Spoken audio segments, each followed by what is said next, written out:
Hello, and welcome to Breaking the Chains of Toxic People. I'm your host, Yolanda Dion, and I truly believe with strength and wisdom from God, we can recognize, recover, and start healing from narcissistic abuse or toxic people. Let's get started on this episode. Let's begin breaking those chains. So this episode is dedicated to a quick overview of the difference between a toxic relationship and a narcissistic relationship. So in order to break the chains, I guess we need to know the differences and their similarities and how they actually can be intertwined and how they can become abusive. So let's start with a toxic relationship. There is a slight difference. With the toxic relationship, that's a relationship that is detrimental, destructive, or unhealthy for either or both parties. This may encompass emotional or physical abuse, manipulation, disrespect, and generally negative interactions. Conversely, a narcissistic relationship involves an individual who displays narcissistic characteristics or has a narcissistic personality disorder. Now, a person like that often lacks empathy. They're self-centered, manipulative, and craves attention and admiration. Now, the partner of a narcissist may often feel undermined, controlled, and undervalued. The primary distinction between a toxic relationship and a narcissistic relationship is that in the toxic relationship, remember, both individuals may contribute to the unhealthy dynamic. However, in the narcissistic relationship, the negative behavior is primarily exhibited by the narcissist. Either way, there can be an intersection between the two because a narcissistic individual can contribute to a toxic environment.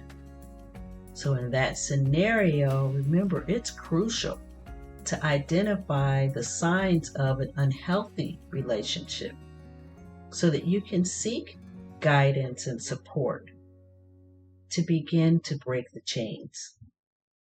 So you would ask, well, how do I know the difference? Or how can I tell if I'm in a toxic relationship or a narcissistic relationship?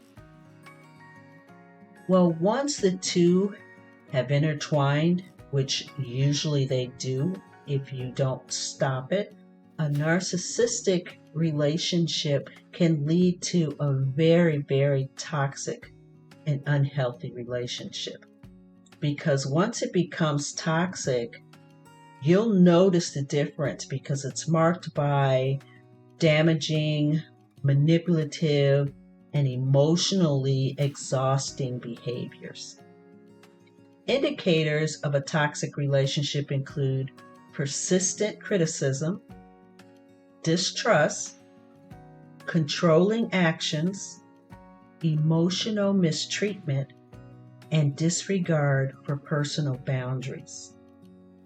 So if you're in or if you're experiencing anxiety, depression, or a perpetual sense of trepidation around your partner or walking on eggshells, you may call it, it might be time to reconsider that relationship.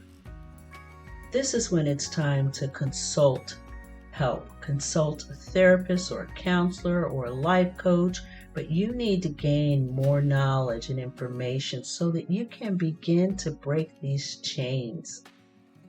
It's unhealthy to be in a toxic relationship for everyone involved. Even if it's one person, a narcissistic person who is causing it, it's unhealthy. It's time to break the chains. I hope this helps. This is just the beginning. We will continue each week to work on breaking the chains of toxic people.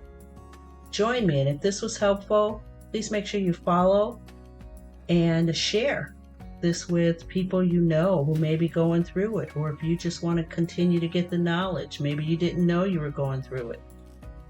Let's continue to learn so that we can end this abuse. And while we're doing it, let's grow closer to the Lord, and you will see the difference between a relationship like that and the toxic relationship you may be in. That's it for today. Go ahead and check out the other episodes. I'm Yolanda Dion. Thanks again.